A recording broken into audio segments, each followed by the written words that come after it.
Hello बच्चों। तो last की वीडियो में हमने ये देखा था कि ओरेस्टेड एक्सपेरिमेंट, उसके थ्रू हमने ये जाना था कि अगर किसी वायर के अंदर से करंट फ्लो करता है तो उसके सराउंडिंग क्या डेवलप हो जाता है, मैग्नेटिक फील्ड डेवलप हो जाता है।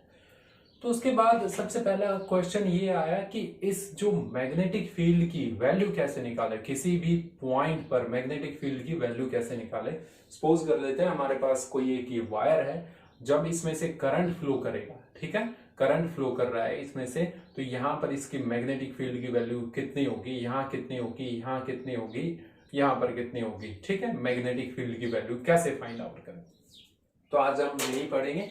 तो इसके लिए हमें एक लॉ दिया गया है जिसको हम बोलते हैं बायो सेवर्ट्स लॉ, ठीक है। बायो सेवर्ट्स लॉ ये दो साइंटिस्ट के द्वारा दिया गया था, ठीक है, बायो और सेवर्ट्स। अब देखिए उन्होंने क्या किया, थ्योरेटिकली ये फाइंड आउट किया।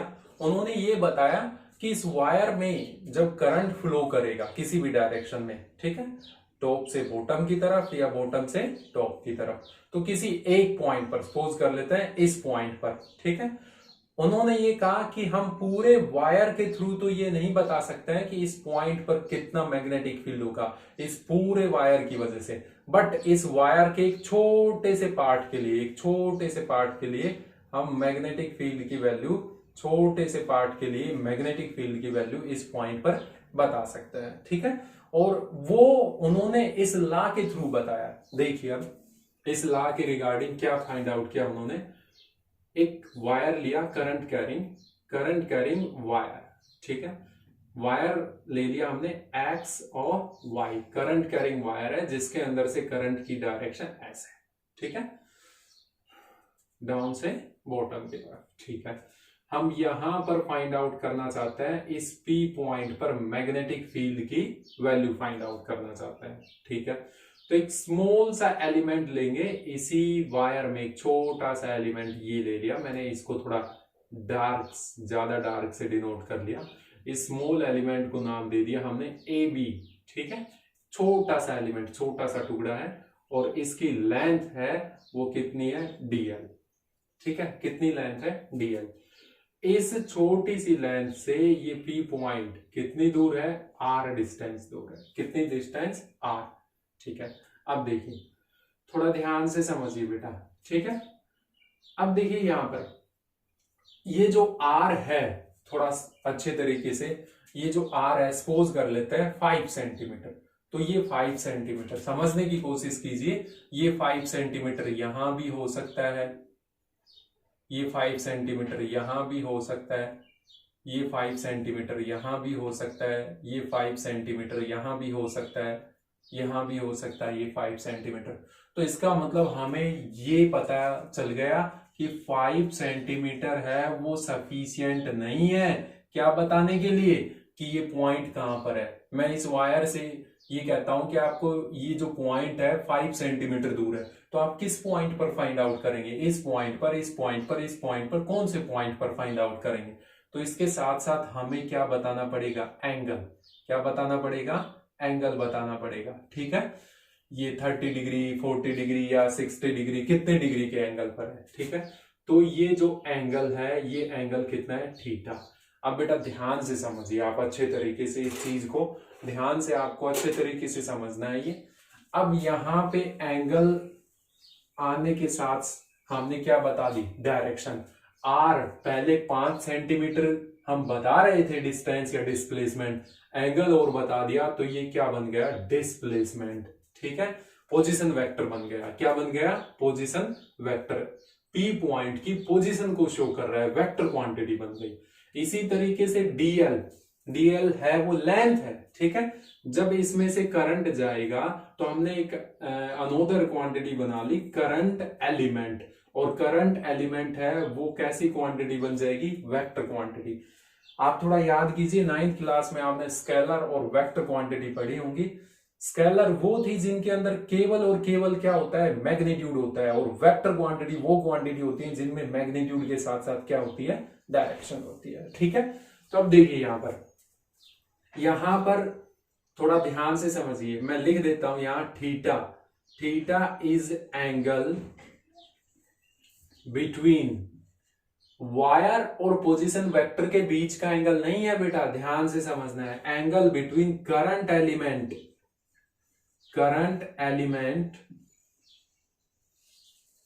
And position vector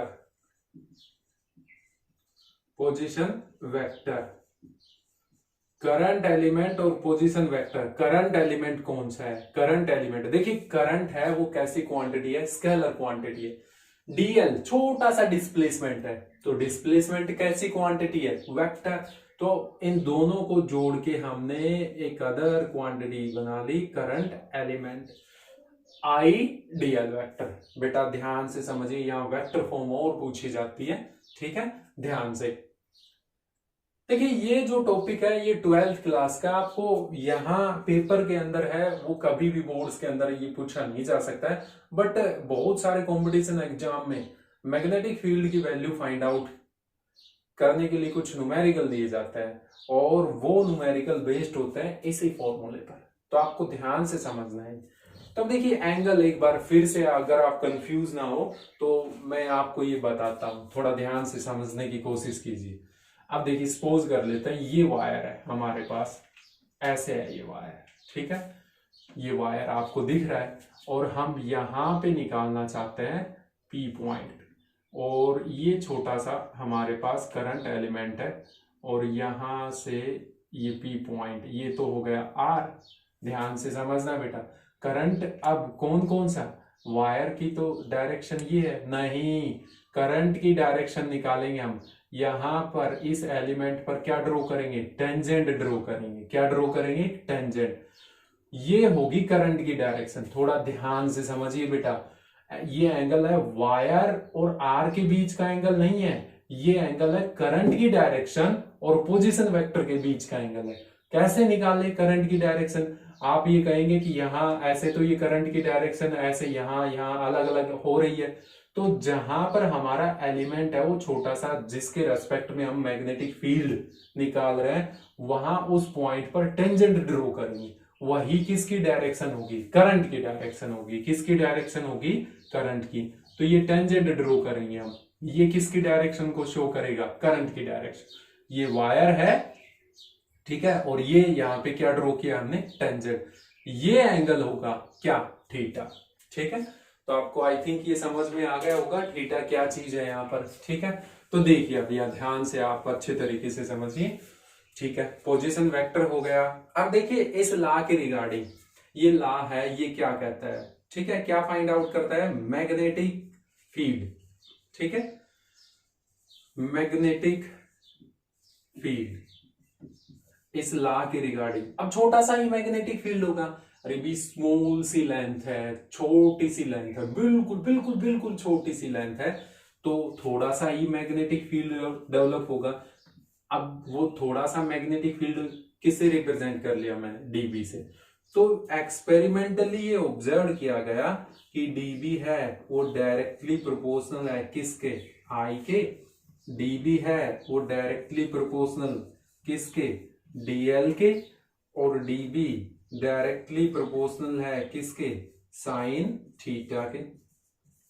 dB inversely proportional है किसके? इनवर्सली प्रोपोर्शनल है आर के स्क्वायर के। अब थोड़ा इन चीजों को समझिए ध्यान से, अगर आपको नहीं पता तो थोड़ा, जैसे जैसे हम करंट की वैल्यू बढ़ाएंगे, ठीक है, वैसे वैसे मैग्नेटिक फील्ड की वैल्यू भी बढ़ेगी। ठीक है, जैसे जैसे हम डीएल की वैल्यू बढ़ाएंगे, ठीक है, इस करंट एलिमेंट की लेंथ बढ़ाएंगे, वैसे वैसे डीबी की वैल्यू भी बढ़ेगी। जैसे जैसे थीटा बढ़ेगा, ठीक है, थीटा बढ़ेगा, वैसे वैसे मैग्नेटिक फील्ड की वैल्यू भी बढ़ेगी। जैसे जैसे डिस्टेंस बढ़ेगी, ठीक है, जितनी ज्यादा दूर हम जाएंगे उतनी ही मैग्नेटिक फील्ड क्या होती चली जाएगी? कम होती चली जाएगी। अब इन चारों को हम क्या कर देंगे? ऐड कर देते हैं बाय एडिंग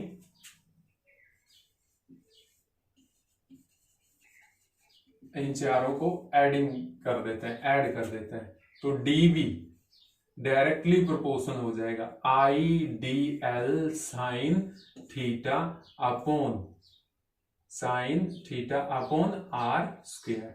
ठीक है, अब देखिए यहां पे दिस इंप्लाइज ये प्रोपोर्शनलिटी है, इसको क्या किस में कन्वर्ट करेंगे, इक्वालिटी में, तो क्या लगा देंगे कांस्टेंट, तो कांस्टेंट लगा दिया, सपोज कर लिया के आई D L sine theta upon क्या are square, where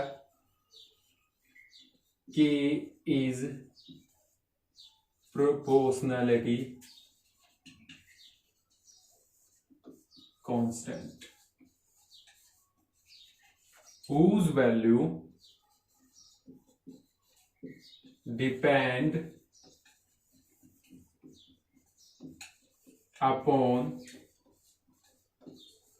the measurement system। बेटा इस बात को ध्यान से समझिए, के है यहां पर प्रोपोर्शनलिटी क्या है, कांस्टेंट है, जिसकी वैल्यू डिपेंड करेगी, के की वैल्यू कितनी होगी ये इस बात पे डिपेंड करेगी कि आप मेजरमेंट के लिए कौन सा सिस्टम चूज कर रहे हैं, एसआई सिस्टम चूज कर रहे हैं या सीजीएस सिस्टम चूज कर रहे हैं। ठीक है, तो देखिए in SI system, in SI के म्यू अपॉन 4 पाई, के की वैल्यू क्या होगी, म्यू नॉट अपॉन 4 पाई। ठीक है, in CGS system, CGS system में के की वैल्यू होगी 1। ठीक है, सीजीएस सिस्टम में के की वैल्यू क्या हो जाएगी, 1 हो जाएगी, ध्यान से समझना बेटा। और एसआई सिस्टम में म्यू नोट अपॉन 4 पाई। अगर आप करंट को, लेंथ को, आर को, एंगल को एसआई सिस्टम में मेजर करते हैं तो के की वैल्यू क्या होगी, म्यू नोट अपॉन 4 पाई। और सीजीएस सिस्टम में मेजर करते हैं इन सभी को तो के की वैल्यू कितनी हो जाएगी, 1 हो जाएगी। ठीक है, अब देखिए यहां एक नई टर्म आई है म्यू नॉट। ठीक है, म्यू नॉट, इसको बोलते हैं मैग्नेटिक परमिएबिलिटी। अब देखिए ये क्या चीज होती है बेटा, ध्यान से समझना है आपको, ये 12th का टॉपिक है तो थोड़ा सा डिफिकल्टी क्रिएट करेगा। ठीक है, और हम इसके बारे में ज्यादा नहीं पढ़ेंगे, थोड़ा सा बस। अब देखिए बेटा ध्यान से, अब ये वायर है, इसके अंदर से करंट फ्लो कर रहा है, सपोज कर लेते हैं ये वायर इसके अंदर से करंट फ्लो कर रहा है और ये हमारा छोटा सा वो क्या है, करंट एलिमेंट। सराउंडिंग क्या प्रेजेंट है, कौन सा मीडियम प्रेजेंट है, एयर। ठीक है, एयर बोल दो या वैक्यूम बोल दो, दोनों एक ही बात है। ठीक है, हाँ इन दोनों में डिफरेंस होता है बट हम इनको सिमिलर मान लेते हैं, एयर और वैक्यूम। ठीक है, अब देखिए यहां पर इसी वायर को अगर मैं गिलास के अंदर इसके सराउंडिंग गिलास लगा देता हूं, ठीक है, पूरा कांच लगा देता हूं और उसके अंदर 5 सेंटीमीटर दूर मैग्नेटिक फील्ड की वैल्यू फाइंड आउट करता हूं, करंट भी उतना ही है, लेंथ भी उतनी है, डीएल की भी वैल्यू उतनी है, आर की वैल्यू भी इतनी ही है, थीटा भी उतनी है, बट मैं ये देखता हूं कि अब डीबी की वैल्यू क्या हो गई, चेंज हो गई। ठीक है, ऐसा ही मैंने इसको वाटर में रख के किया, तब डीबी की वैल्यू, मैग्नेटिक फील्ड की वैल्यू क्या हो गई, चेंज हो गई। ऐसा ही मैंने कैरोसिन ऑयल में रख के किया, आप कोई भी मीडियम प्रेफर कर सकते हैं। तो क्या हो रहा है यहां पर, इसका मतलब जैसा मीडियम आप चूज करेंगे उसी के हिसाब से मैग्नेटिक फील्ड की वैल्यू क्या होती चली जाएगी, बदलती चली जाएगी। ठीक है, ये क्यों हो रहा है, मीडियम के बदलने से। ठीक है, तो मतलब मीडियम में भी एक ऐसी प्रॉपर्टी है जो डीबी को चेंज कर सकती है, मैग्नेटिक फील्ड की वैल्यू को इस पॉइंट पर क्या कर सकती है, चेंज। वही प्रॉपर्टी क्या कहलाती है उस मीडियम की, मैग्नेटिक परमिएबिलिटी।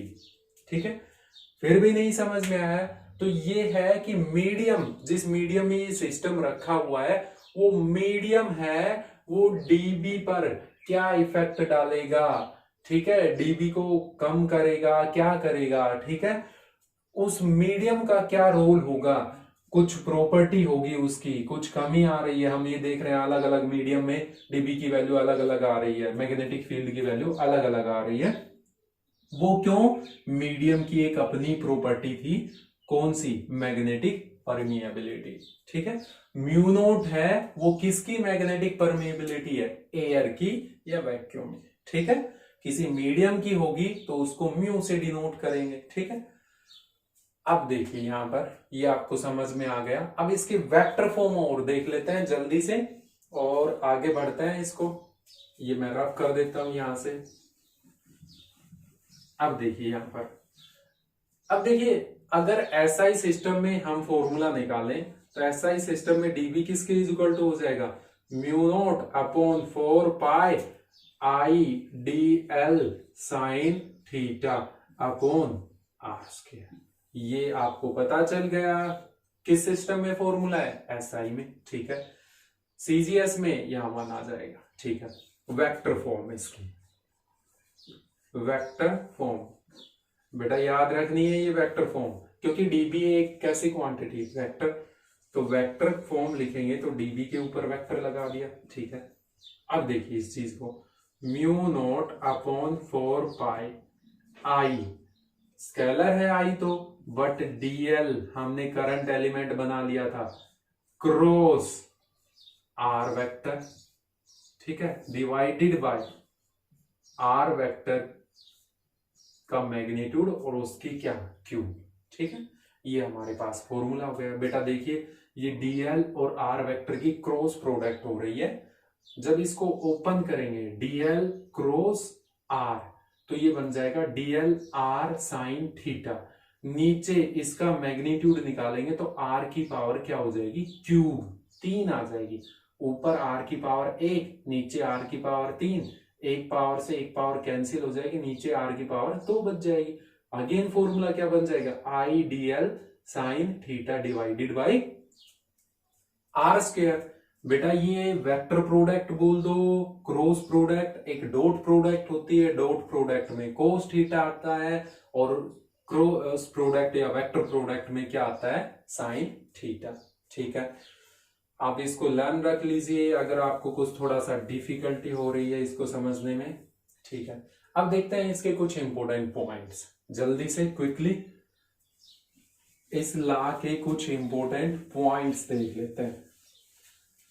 कंफ्यूज नहीं होना है सर, ये तो हमारे सिलेबस में ही नहीं है। अरे नहीं है, ये 10th क्लास के सिलेबस में नहीं है, बट कई बार क्या होता है कि कुछ कंपटीशन वगैरह में हम न्यूमेरिकल करते हैं, मैग्नेटिक फील्ड की वैल्यू फाइंड आउट करते हैं, तो उनके लिए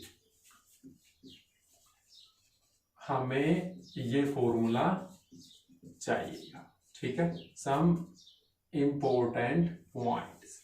ठीक है, देखिए it can not be easily done by experimentally। मतलब जो ये लॉ है ना, आपने मैग्नेटिक फील्ड की वैल्यू फाइंड आउट की है, उसको इजीली एक्सपेरिमेंटली फाइंड आउट नहीं किया जा सकता है। ठीक है, दूसरा point, it is valid only small length of conductor carrying current। मतलब ये ऐसे कंडक्टर के लिए ही वैलिड है ये फॉर्मूला जिसकी उस कंडक्टर की जो लेंथ है वो क्या हो, बहुत छोटी, बहुत ज्यादा छोटी हो और उसमें से क्या फ्लो कर रहा हो, करंट फ्लो कर रहा हो। ठीक है, अब कुछ और, when theta is equal to 0 degree then sine 0 degree कितना होता है, 0। तो डीबी की वैल्यू, अरे डीबी कितना हो जाएगा, 0। अरे साइन 0 डिग्री क्या हो जाएगा, 0, तो पूरी टर्म 0 बन जाएगी। क्या मतलब हुआ इसका, देखते हैं अभी। व्हेन थीटा, इसी में theta 180 degree then sine 180 degree कितना होगा, -0। अरे साइन 180 डिग्री की वैल्यू कितनी होगी, -0। अरे -0 और 0 एक ही तो बात है, इसको 0 भी तो बोल सकते हैं। नेगेटिव 0 क्या होगा, 0 ही है। अगेन डीबी की वैल्यू कितनी आ जाएगी हमारे पास 0 डिग्री, सॉरी 0 वैल्यू आ जाएगी। अगर if theta 90 degree then sine 90 degree कितना होगा 1। साइन 90 कितना होगा 1। साइन 91 है तो डीबी मैक्सिमम डीबी क्या हो जाएगी मैक्सिमम, डीबी क्या हो जाएगी मैक्सिमम। इस बात को आप अच्छे तरीके से समझिए। इसको देखिए आप, अगर थीटा 0 डिग्री है, ठीक है, थीटा 0 डिग्री है हमारे पास, ये वायर ले लेते हैं। अब देखिए इस वायर के थ्रू समझने की कोशिश कीजिए। यहां पर ये पॉइंट है, मान लेते हैं यहां थीटा 0 कब होगा जब ये पॉइंट इस वायर पर आ जाए, ठीक है, उस वक्त मैग्नेटिक फील्ड की वैल्यू क्या होगी 0। मतलब वायर पर जो पॉइंट है, अगर हम किसी पॉइंट पर मैग्नेटिक फील्ड की वैल्यू फाइंड आउट करना चाहते हैं और वो पॉइंट वायर पर है, तो वायर पर मैग्नेटिक फील्ड की वैल्यू कितनी होगी 0। ऐसा ही 180 में है। देखिए ये 90 डिग्री हो गया अप्रोक्सीमेट यहां पर, ठीक है, थीटा की वैल्यू 180 कितनी हो जाएगी। अब ये पूरा एंगल 180 तो बनेगा, वैसे 180 बनेगा, ठीक है। तो 180 साइन 180 अगेन क्या होगा 0, तो डीबी की वैल्यू फिर से क्या हो जाएगी 0। तो मतलब क्या हुआ इस चीज का, मतलब ये हुआ कि इस वायर पर किसी भी पॉइंट पर मैग्नेटिक फील्ड की वैल्यू क्या है 0। याद रखिए वो पॉइंट किस पर होना चाहिए, इस वायर पर होना चाहिए, वहां पर मैग्नेटिक फील्ड की वैल्यू क्या है 0। और सबसे ज्यादा कहां होगी, सबसे ज्यादा होगी जब थीटा की वैल्यू कितनी हो 90 डिग्री। क्यों, क्योंकि साइन 90 क्या होगा मैक्सिमम होता है बेटा, कितना होता है 1, ठीक। तो इसी के साथ ये जो टॉपिक है ये हमारा कंप्लीट होता है और नेक्स्ट के वीडियो में हम इसकी डायरेक्शन फाइंड आउट करेंगे, क्योंकि मैग्नेटिक फील्ड है वो एक वेक्टर क्वांटिटी है। अभी हमने ये फाइंड आउट किया है कि किसी पॉइंट पर मैग्नेटिक फील्ड की वैल्यू कितनी होगी, ठीक है। काफी डिफिकल्ट लग रहा है, अरे सर ये तो यही काफी बड़ा हो गया, अगली वीडियो में तो और भी बुरा हाल हो जाएगा। नहीं, काफी इजी है, ठीक है, और वो आपके सिलेबस में भी है, वहां पर कुछ रूल है मैग्नेटिक फील्ड की वैल्यू तो हम फाइंड आउट कर चुके हैं। डायरेक्शन कैसे फाइंड आउट करते हैं किसी पॉइंट पर मैग्नेटिक फील्ड की डायरेक्शन क्या होगी, नेक्स्ट की वीडियो में देखते हैं हम। Thank you.